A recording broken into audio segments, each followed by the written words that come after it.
It was a dark and stormy night, and a group of friends had gathered at an old mansion for a weekend getaway.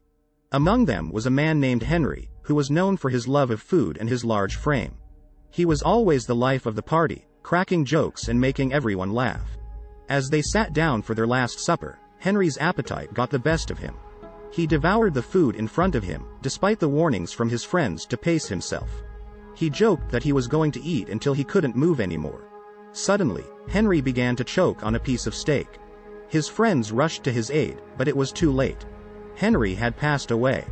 They were all shocked and devastated.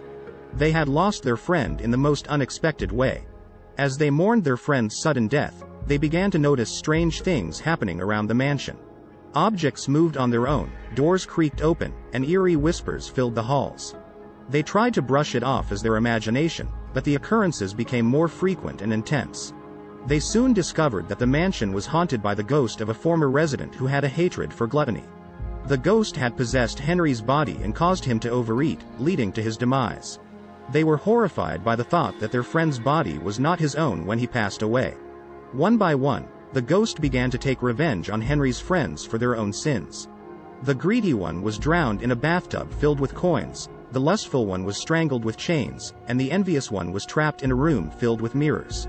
They realized that the ghost was punishing them for their sins, just like it had punished Henry for his gluttony. In the end, only one friend was left, who had always been kind and generous.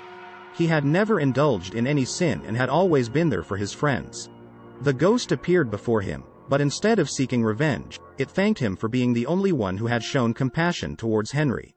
The ghost revealed that it was only punishing those who had sinned and that the kind-hearted friend had nothing to fear.